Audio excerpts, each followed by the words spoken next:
Խնամված տնամերձայգիներից մինչև բազմահեկտար վարելահողեր, հացահատիկային մշակաբույսերից մինչև կերային մշակաբույսեր։ Մարզի ողջ տարածքում հողագործներն արդեն ձեռնամուխ են եղել սեզոնային աշխատանքներին։ Բենյամին գյուղի տնտեսվարող Հայկ Թորոսյանն այս գործում արդեն երկարամյա փորձ ունի։ Վերջին տարիներին հողի հետ կռիվ է տալիս, բայց եկամուտ չի ստացել։ Այս տարի էլ մեծ ակնկալիքներ չունի, բայց ուրիշ ճարել չկա։ Մոտ 25 հեկտար ցանկատարածություններ ունի, պետք է աշխատել։ Այս տարին սկսվել է, իշխորթե լավ է, անձրևային է։ Մագներից էլ չենք գրասը, լավ կեղնի թե վատ, բայց իշխորթե քիչ է այս տարի։ Անցած տարի մագների երեսից եկամուտ չենք ստացել մենք։ Ինչ եղել է, բայց չենք քաղել։ 48 հեկտար անցած տարի եմ ցանազեղե, ընդանուր հանել եմ 50 տոն բերք, բայց կրայ 100 հանել։ Հացահատիկ է։ Հացահատիկ։ 24 հեկտար էլ այս տարի եմ ցանել, ուղիղ կեսը անցած տարվա, որովհետև չգիտենք,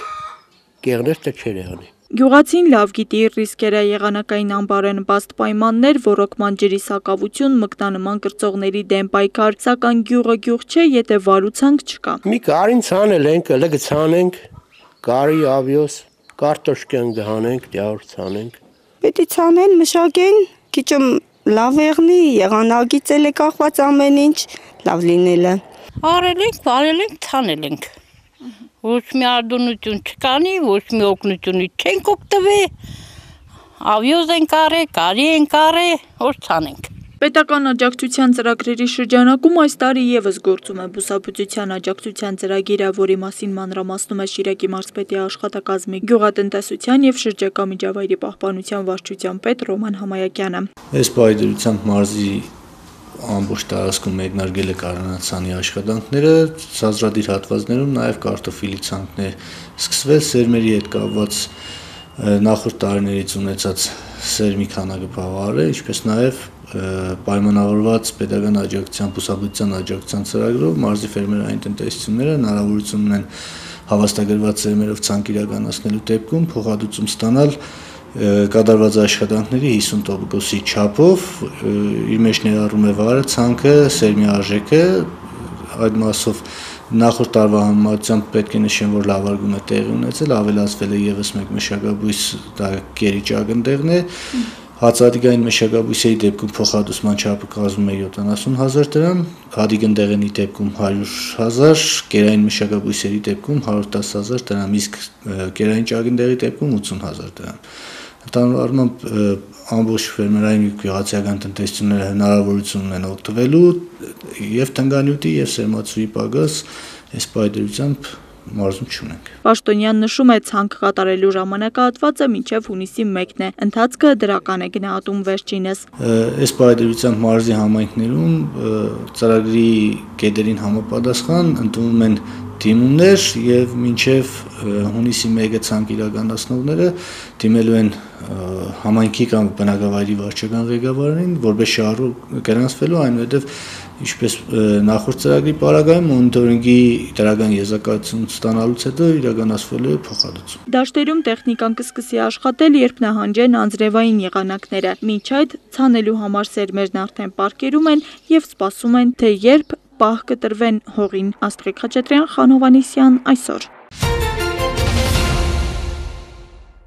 Վարչապետ Նիկոլ Փաշինյանի գլխավորությամբ քննարկվել է 300 դպրոց 500 մանկապարտեզ ծրագրի ընթացքը։ Փոխվարչապետ Տիգրան Խաչատրյանը նշել է, որ 21-25 թվականներին մեկնարկել եւ ընթացքի մեջ են 340 դպրոցի կառուցման, վերանորոգման ու նախագծման աշխատանքները, որոնք սպասարկելու են շուրջ 130,000 սովորողի։ Ընդգծվել է, որ 21-ից 25 թվականների ընթացքում շահագործման են հանձնվել 45 դպրոցներ, 10 հիմնանորոգված եւ 35 կառուցված, որոնք սպասարկում են շուրջ 20,000 սովորողի։ Այս տարվա ընթացքում նախատեսվում է ավարտին հասցնել եւս 20 դպրոցի կառուցումը եւ 70-ի հիմնանորոգումը։ Զեկուցվել է, որ 21-24 թվականների ընթացքում կառուցվել է 45 դպրոց, մոտ 50 միլիարդ դրամ արժեքով, իսկ 21-ից 26 թվականների ընթացքում կառուցման կամ վերանորոգման փուլում են գտնվում 295 դպրոց, շուրջ 328 միլիարդ դրամ արժեքով։ Փոխվարչապետի ներկայացմամբ մանկապարտեզների մասով ավարտված շինարարության եւ մրցութային փուլում են գտնվում 386 մանկապարտեզներ, որոնք սպասարկելու են 37,000 երեխաների։ Արդեն արկա է 500 մանկապարտեզների հստակ պատկերը։ Թե դրանք ինչպես են շահագործման բերվելու 2026 թվականի ընթացքում արդեն իսկ ավարտված են աշխատանքները 204 նախադպրոցական հաստատություններում։ Նախադպրոցական ծառայություն չունեցող բնակավայրերում հասանելիությունը կապահովի կրթահամալիրների միջոցով, իսկ 162 բնակավայրում, որտեղ կրթահամալիրներ նախատեսված չեն, կկիրառվեն հետևյալ մոտեցումներից մեկը։ Մանկապարտեզ չունեցող եւ 50-ից ավելի սան ունեցող 14 բնակավայրերից 11-ում մանկապարտեզների կառուցումը մեկնարկել է եւս 3-ում կմեկնարկի առաջիկայում։ Մինչեւ 50 երեխա ունեցող բնակավայրում ուսումնասիրվում են նախակրթարան հիմնելու եւ կլաստերներ ձևավորելու հնարավորությունները, մինչեւ 10 երեխա ունեցող բնակավայրերում դիտարկվում են այլընտրանքային մոդելները։ Վերնշված բոլոր աշխատանքները միասին կազմել են 452 միլիարդ դրամ։ Հաջորդիվ քննարկվել են դպրոցների եւ մանկապարտեզների կառուցման ու հիմնանորոգման աշխատանքների ընթացքին վերաբերող հարցեր։ Վարչապետ Նիկոլ Փաշինյանը պատասխանատուներին հանձնարարել է ուշադրության եւ խիստ վերահսկողության տակ պահել աշխատանքների որակի եւ նախատեսված ժամանակացույցի պահպանման հետ կապված հարցերը։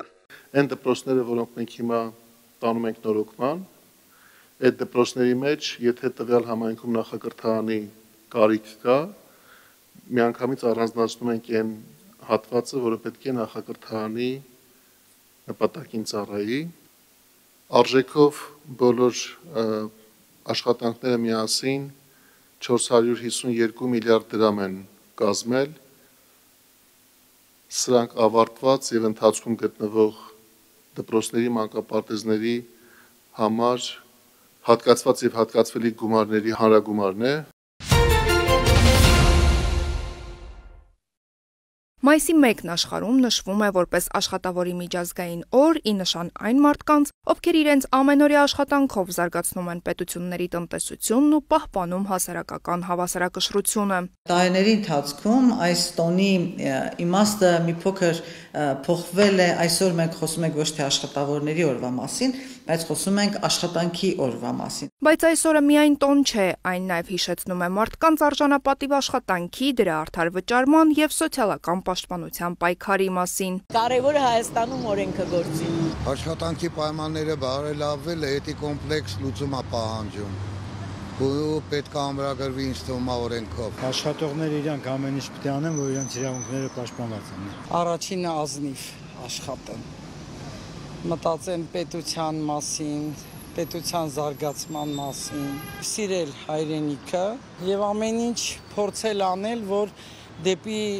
լավը գնանք, ոչ թե հետ, այլ առաջ։ Իսկ տոնի նախապատմությունը հետևյալն է. 1886 թվականի մայիսին Չիկագոյում աշխատավորների բողոքը հիմք դրեց համաշխարհային շարժման։ Նրանք պահանջում էին 8-ժամյա աշխատանքային օր իրենց իրավունքների, ոչ թե խոնարհումի շրջանակներում։ Չնայած վերջին տարիներին իրականացված բազում բարեփոխումներին, Հայաստանում այսօր էլ աշխատող մարդիկ շարունակում են բախվել ցածր աշխատավարձերին, աշխատանքային իրավունքների խախտմանը եւ սոցիալական անապահովությանն առնչվող խնդիրներին։ Բոլորն էլ աշխատում են, սկսած կառավարության, ազգային ժողովից դուրս եկած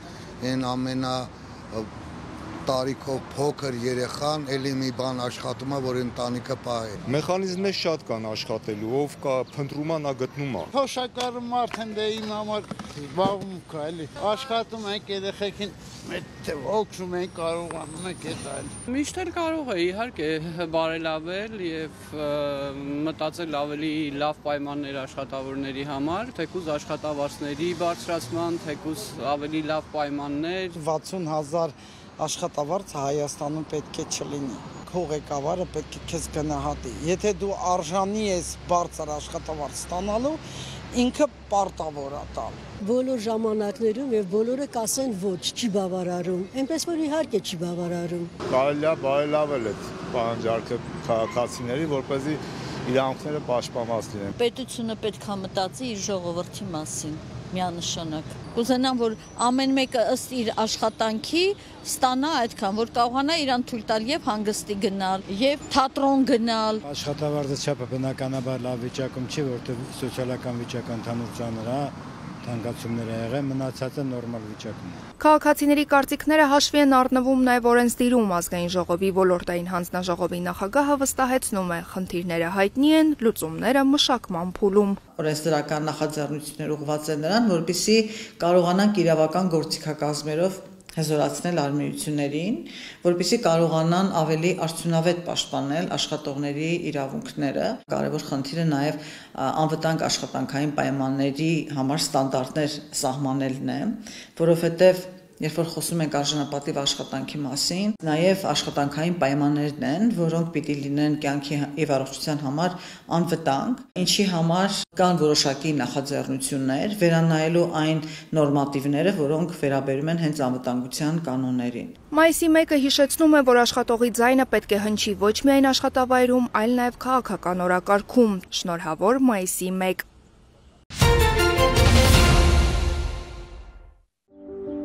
Ես Նարեկն եմ Ավետիսյան, արդեն տարի 3 ամիս է ծառայում եմ բանակում։ Հայրիկի հորդորն է եղել, որ ես ընտրեմ զինվորականի մասնագիտությունը։ Փոքր ժամանակվայից դեռ տեսնելով նրան համազգեստով միշտ ցանկություն եմ հայտնել ես նույնպես կրեմ այդ համազգեստը։ Հոր հետքերով զինվորականի ուղին ընտրած լեյտենանտ Նարեկ Ավետիսյանը մասնագիտությամբ հրետանավոր է, փոքր ստորաբաժանման հրամանատար, ծառայում է ուսումնական զորամասերից մեկում։ Թեև երիտասարդ սպան երկարամյա ծառայության փորձ չունի, բայց արդեն հասցրել է նվիրվել իր գործին եւ պատվով է իրականացնում առաքելությունը։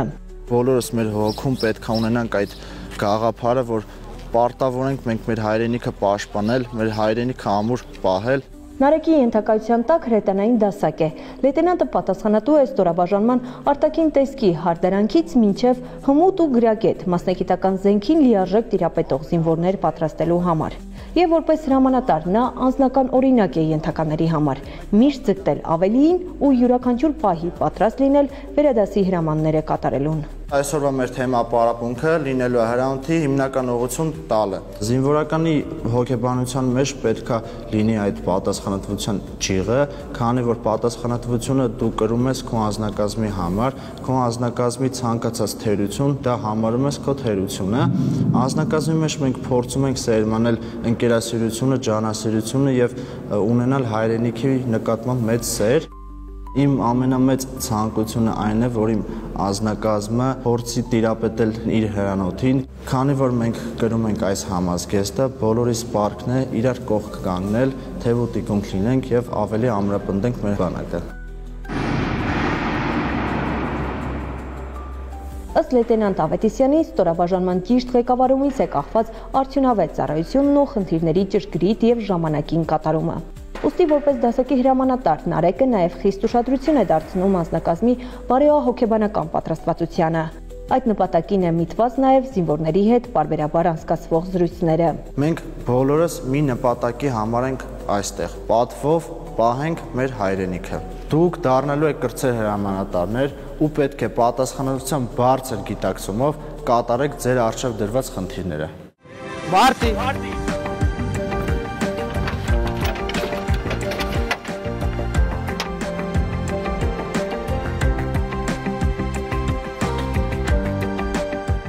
Նարեկի մասնագիտության ընտրությունը պատահական չէր։ Սիրում է թվերի հետ աշխատել, դրամաբանել, հաշվարկներ կատարել։ Զինվորական լավագույն զորատեսակը, որտեղ կարող էր իրեն առավելագույնս դրսևորել, հենց հրետանին էր։ Իր անձնակազմի հետ դասակի հրամանատարը նաև գործնականում է պարապմունքներ անցկացնում, թերացումներն ու բացթողումները շտկում եւ օր-օրի ավելի կատարելագործում զինվորների պատրաստվածության աստիճանը։ Հրետանավորի մասնագիտությունը այդքան էլ հեշտ չէ, քանի որ մենք բոլորս, նաև ես, ամեն օր փորձում եմ իմ գիտելիքները ավելի ընդլայնել։ Հիմնական նշանակետը ո՞րն եք վերցնել։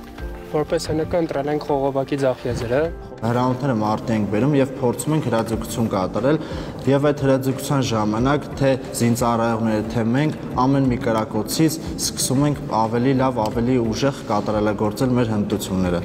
Մարտի Զինվորական համազգեստ կրելն առաջին հերթին պատասխանատվություն է, իսկ ուսումնառության 6 ամսվա ընթացքում շարքային զինվորից հմուտ եւ բանիմաց զինվորական պատրաստելն առավել պարտավորեցնող եւ պատվաբեր առաքելություն, նշում է ստորաբաժանման ղեկավարը։ Նշանառուն իր նշանոցային հարմարանքները տեղադրելիս պետք է անպայման ճշգրիտ տեղադրի եւ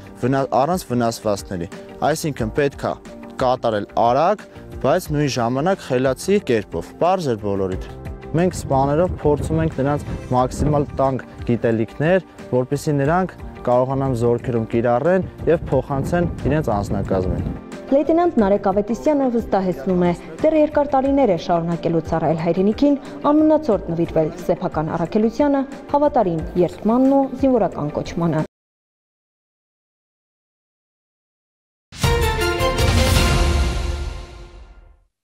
Անվճար եւ արտոնյալ պայմաններով դեղորայք ստանալը ապրիլի 1-ից հեշտացվել է։ Առողջապահության նախարարությունը սոցիալական կարգավիճակ ունեցող անձանց համար գործարկում է սրտանոթային հիվանդությունների ու շաքարային դիաբետի բուժման համար նախատեսված դեղերի տրամադրման նոր պիլոտային կարգ։ Ներկայումս գործում է համակարգ, ելի նույն անվճար եւ արտոնյալ պայմաններով դեղերի բացթողնման, որը իրականացվում է պոլիկլինիկաների միջոցով։ Նոր կարգը ինքը հնարավորություն է տալիս, որպեսզի քաղաքացին անմիջականորեն շրջանցելով պոլիկլինիկայում դեղի ստացման, համար հերթագրման եւ այլ խնդիրներից բժշկի կողմից դեղի դուրս գրումից հետո էլեկտրոնային դեղատոմսով անմիջապես գնալ դիմել այն դեղատունը,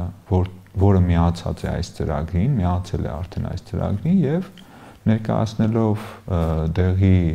էլեկտրոնային դեղատոմսի ծածկագիրը կամ իր անձնահաստատող փաստաթուղթը ստանալ դեղը անմիջապես դեղատնից։ Եթե քաղաքացին օրինակ երկրորդ կարգի հաշմանդամ է, ապա գործող կարգով պոլիկլինիկան նրան տրամադրում է միայն տվյալ տարվա ընթացքում ձեռք բերված նշանակված դեղորայքի մեկ տարբերակը։ Նոր կարգի շնորհիվ այդ նույն քաղաքացին կկարողանա դեղատնից ստանալ հենց այն ապրանքանիշի դեղը, որը նախընտրում է եւ որն իրեն նշանակել է բժիշկը։ Քանի որ այս ծրագրի սիրտանոթային հիվանդություններ եւ շաքարային դիաբետ ունեցող հիվանդները հիմնականում քրոնիկ հիվանդներ են, որոնք տարիներ շարունակ արդեն այդ դեղորայքը ընդունում են, նրանց համար շատ դժվար է փոխել այդ դեղը, իսկ այդ նոր մեխանիզմը այդ հնարավորությունը տալիս է, որ նրանք եթե օգտագործում են ինչ-որ դեղ երկար տարիներ, նրանք դա ձեռք բերեն դեղատնից։ Նոր համակարգը կաշխատի ամբողջությամբ էլեկտրոնային եղանակով։ Պետական առողջապահական գործակալությունը մանրամասնում է, թե ինչպես է կազմակերպվելու դեղերի վաճառքի վերահսկողությունը դեղատներում։ Դեղը բաց թողնելուց հետո արդեն երբ որ դեղի վաճառքը տեղի է ունենում, ՀԴՄ կտրոնի տվյալները կփոխանցվեն մեր էլեկտրոնային առողջապահության համակարգ։ Հետագայում նաև մեր կառավարության որոշմամբ կարգավորված է, որ պետական եկամուտների կոմիտեն կտրամադրվի բոլոր փոխհատուցվող դեղերի վերաբերյալ տեղեկատվությունը, որը որ արդեն դեղատան կողմից մեզ պետական առողջապահական գործակալություն ներկայացվող հաշվետվության վերաբերյալ, տվյալները ուղարկելուց առաջ կստուգվի, այսինքն համապատասխանում է թե ոչ, եւ այդ ՀԴՄ կտրոնի տվյալների հիման վրա մենք պետք է արդեն վճարումը իրականացնենք։ Բացի դեղերի անվճար տրամադրման ծրագրից սրտանոթային հիվանդություններ եւ շաքարային դիաբետ ունեցող բուժառուների համար առողջապահական համակարգում գործում են նաեւ այլ անվճար ծրագրեր։ Եթե թվարկած ախտորոշումներով անձինք պատկանում են պետության կողմից երաշխավորված անվճար եւ արտոնյալ պայմաններով բժշկական օգնություն եւ սպասարկում ստանալու իրավունք ունեցող շահառուների ցանկում,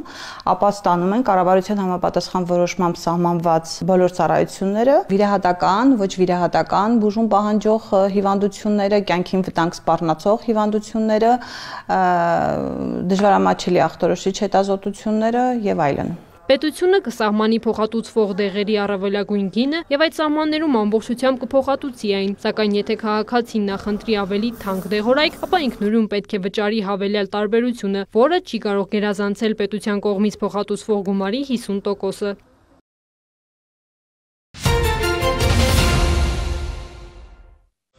Կիևը եւ Վաշինգտոնը ստորագրել են օգտակար հանածոների համատեղ արդյունահանման եւ Ուկրաինայի վերականգնման ներդրումային հիմնադրամի ստեղծման մասին համաձայնագիրը։ Միացյալ Նահանգների ֆինանսների նախարարը հայտարարել է, որ Վաշինգտոնն այսպիսով ի թիվս այլնի վերահաստատում է իր հանձնառությունը վերջ դնելու ռուս-ուկրաինական դաժան եւ անիմաստ պատերազմին։ Այս համաձայնագիրը հստակ ազդանշան է Ռուսաստանին, որ Թրամփի վարչակազմը հավատարիմ է խաղաղության գործընթացին, որի առանցքում պետք է լինի ազատ, ինքնիշխան եւ բարգավաճ Ուկրաինան, շեշտել է Սքոթ Բեսենթը։ մենեջմենթը։ Ուկրաինայի էկոնոմիկայի նախարար Յուլիա Սվիրիդենկոն բարձր է գնահատել կողմերի ստորագրած փաստաթուղթը, համոզմունք հայտնելով, որ այն օգտակար կլինի թե Ուկրաինայի, թե Միացյալ Նահանգների համար։ Ուկրաինայի վարչապետը տեղեկացրել է, որ գործարքի համաձայն Կիևը կպահի վերահսկողությունը բոլոր ռեսուրսների, ընդերքի եւ ենթակառուցվածքների նկատմամբ, իսկ առաջիկա 10 տարվա ընթացքում հիմնադրամի միջոցով գումարներ կհատկացվեն Ուկրաինայի վերականգնման համար։ Դենիս Շմիհալի խոսքով համաձայնագիրը չի խոչընդոտի Եվրամիությանն Ուկրաինայի անդամակցությունը։ Նաև հայտնի է, որ ըստ գործարքի Կիևը պարտքեր չունի Միացյալ Նահանգներին պատերազմի ընթացքում հատկացված ամերիկյան ռազմական օգնության համար։ Միևնույն ժամանակ Դոնալդ Թրամփը չի բացառել, որ Կիև-Վաշինգտոն համաձայնության շրջանակում Միացյալ Նահանգները կարող է $350 միլիարդ ստանալ։ Ավելի վաղ Սպիտակ տան ղեկավարը հայտարարել էր, որ ամերիկյան կողմը $350 միլիարդ է ծախսել Ուկրաինայում պատերազմի վրա եւ պետք է հետ ստանա այդ գումարը։ Կիևը մերժում է նման հայտարարությունները, պնդելով Կիևին ԱՄՆ նախկին վարչակազմի տրամադրած աջակցությունը նույնիսկ մոտ չէ Թրամփի նշած թվին։ Վոլոդիմիր Զելենսկին տեղեկացրել է, որ Կիևն առաջիկայում հանդիպումներ կունենա գործընկերների հետ, նրա խոսքով օրակարգում է լինելու Ուկրաինայի անվտանգության հարցը։ Զելենսկին շեշտել է, հարկավոր է հասնել լիակատար եւ անվերապահ հրադադարի սկզբնական շրջանում գոնե առնվազն 30 օրով։ Միայն այդ դեպքում կարելի է անցնել բանակցությունների, պատրաստ ենք երկխոսության ցանկացած ձևաչափով։ Ռուսաստանը պետք է դադարեցնի իր հարձակումները, հավելել է նախագահը։ Ռուս-ուկրաինական հնարավոր կարգավորմանն է անդրադարձել Ուկրաինայի հարցով Դոնալդ Թրամփի բանագնաց Քիթ Քելոգը։ Նա տեղեկացրել է, որ Կիևը եւ Վաշինգտոնն անցած շաբաթ Լոնդոնում 22 կետից բաղկացած խաղաղության ծրագիր են մշակել։ Ուկրաինացիներին բոլոր դրույթները չէ, որ դուր եկան, բայց դա նորմալ է, հավելել է Քելոգը։ Նա նաև համոզմունք է հայտնել, որ Ռուսաստանը չի կարողանա հաղթել ռազմական ճանապարհով։ Միևնույն ժամանակ Քելոգը նշել է, որ Ուկրաինան պետք է գնա որոշակի տարածքային զիջումների։ Դոնալդ Թրամփն էլ հույս է հայտնել, որ հնարավոր կլինի հասնել Մոսկվայի եւ Կիևի միջև գործարքի։ Պուտինը շատ իմաստուն եւ խորամանկ մարդ է, նա պատերազմը դադարեցնելու մտադրություն չուներ, նա ուզում էր ամբողջ Ուկրաինան։ Կարծում եմ համաձայնության կհասնենք, բայց չեմ կարող երաշխավորել, դա նշել է ԱՄՆ նախագահը։ Ռուսական ուժերն անօդաչու թռչող սարքերով հարվածել են Ուկրաինայի տարածքին, նշվում է, որ կիրառվել են նաև Իսկանդերեն բալիստիկ հրթիռներ։ Օդեսայում քաղաքացիական կառույցներ են վնասվել, կան զոհեր, 10-ից ավելի մարդ է տուժել։ Թիրախում են եղել նաև Խարկովի, Սումիի, Դոնեցկի եւ Կիևի շրջանները։ Ռուսաստանի պաշտպանության նախարարությունն էլ հայտարարել է, որ ռուսական հոբ համակարգերը գիշերն ուկրաինական ԱԹՍ-ներ են խոցել, մասնավորապես Կուրսկի, Վորոնեժի, Վլադիմիրի եւ Բելգորոդի մարզերում։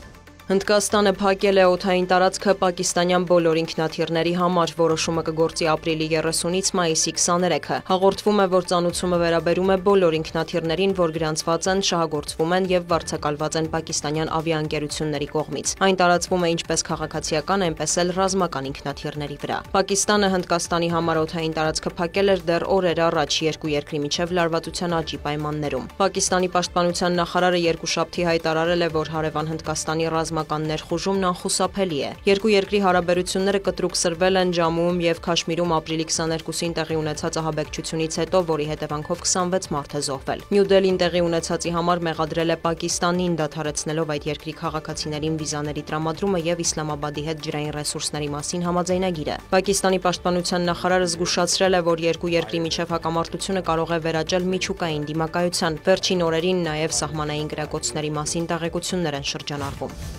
Իսրայելում անտառային հրդեհներ են մոլեգնում, դրանք շատ արագ տարածվում են ուժեղ քամու եւ չոր եղանակի պատճառով։ Որոշ շրջանների բնակիչներ տարհանվում են, արգելափակվել են ավտոճանապարհներ, դադարեցվել է գնացքների երթևեկությունը։ Կրակը տարածվել է նաեւ Երուսաղեմի արվարձաններում, հայտնի է տուժածների մասին։ Իսրայելի իշխանությունը դիմել է միջազգային գործընկերներին օգնության խնդրանքով։ Ենթադրվում է, որ հրդեհների մի մասը մարդածին է, կան ձերբակալվածներ։ ԶԼՄ-ները գրում են, որ Համասի հետ կապ ունեցող սոցցանցերի մի շարք էջեր ավելի վաղ կոչ են արել հրկիզումներ իրականացնել Իսրայելում։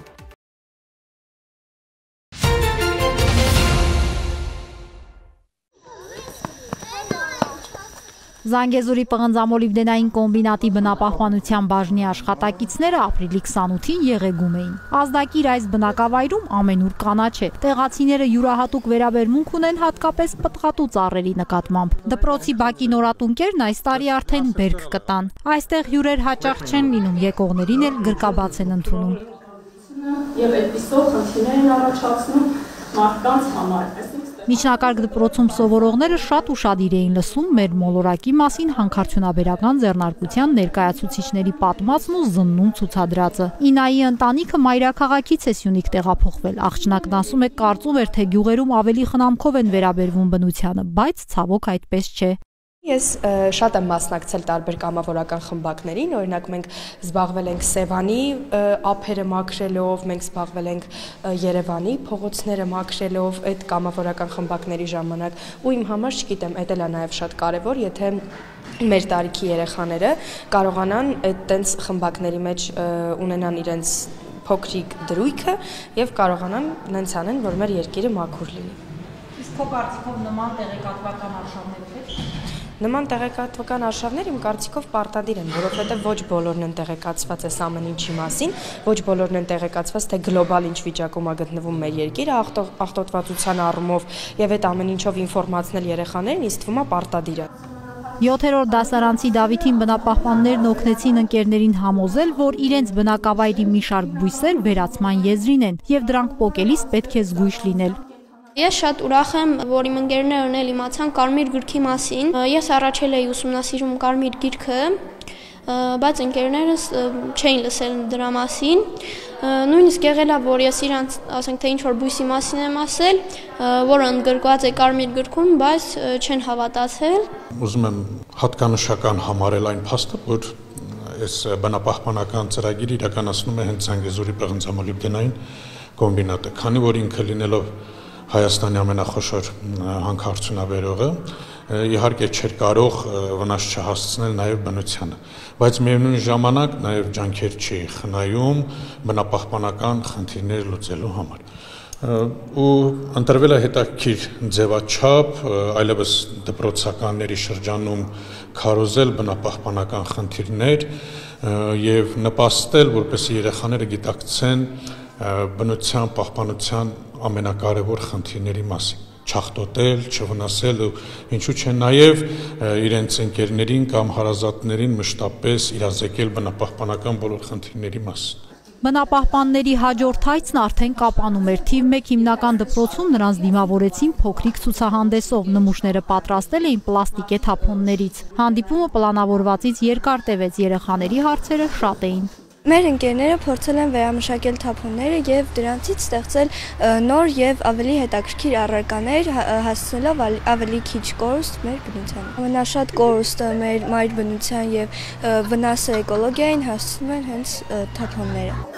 Բնապահպանները դատարկաձեռն չեն գնում, դպրոցներին հայատար գլոբուսներ են տանում, երեխաներին բազմակի օգտագործման տոպրակներ։ Թե Եղեգում, թե Կապանում աշակերտները կտորե պայուսակները ստանալիս խոստացան հնարավորինս պակասեցնել մեկանգամյա պլաստիկի օգտագործումը։ Մեր ընկերությունը շատ է կարևորում ազդակիր համայնքներում էկոլոգիական իրազեկվածության բարձրացումը, հատկապես դպրոցահասակների շրջանում,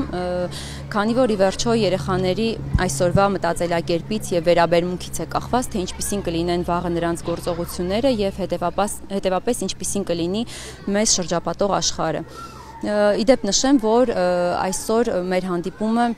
Կապանի թիվ 1 դպրոցի նախաձեռնությամբ էր, այսինքն իրենք են ցանկություն հայտնել մասնակցել մեր այս արշավին եւ հաջորդիվ պլանավորում ենք նաեւ մասնագիտական կողմնորոշման հանդիպումներ ունենալ երեխաների հետ։ Երկիր մոլորակին նվիրված միջոցառումների շարքի ավարտից հետո էլ Զանգեզուրի պղնձամոլիբդենային կոմբինատի բնապահպանության բաժնի աշխատակիցները ծրագրում են այցելել ազդակիր բոլոր բնակավայրեր, բնության հանդեպ սերը կրթության մաս դարձնելու հաստատ որոշմամբ։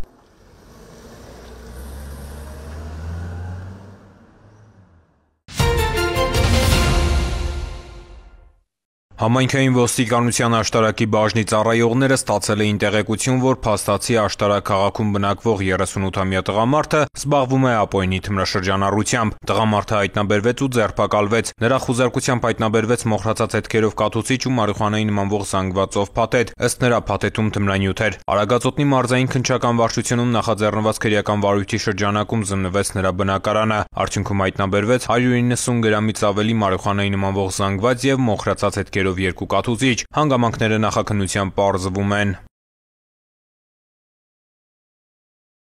Քրեական ոստիկանության կազմակերպված հանցավորության դեմ պայքարի վարչության ծառայողները ստացել էին օպերատիվ տեղեկություն, որ սահմանապակ պատասխանատվության մի ընկերության 38-ամյա տնօրենը Արմավիրի մարզի Նոր Արտագես գյուղում գտնվող իրեն եւ ազգականին պատկանող ընդհանուր 3.1 հեկտար հողամասերում 2024 թվականի հունվարից մինչ օրս ձկնաբուծարան կառուցելու պատրվակով առանց հատուկ թույլտվության կազմակերպել է ապօրինի արդյունահանում։ Պարզվել է, որ այս ընթացքում արդյունահանված շուրջ 50,000 խորանարդ մետր ավազակոպճային հանույթը մոտակա տեսակավորման կետից իր ավելացրել է շուրջ 330 միլիոն դրամով։ Պետությանը պատճառվել է առանձնապես խոշոր չափերի վնաս։ Ապօրինի ձեռնարկատիրական գործունեության հատկանիշներով նախաձեռնվել է քրեական վարույթ։ Հանգամանքները նախաքննությամբ պարզվում են։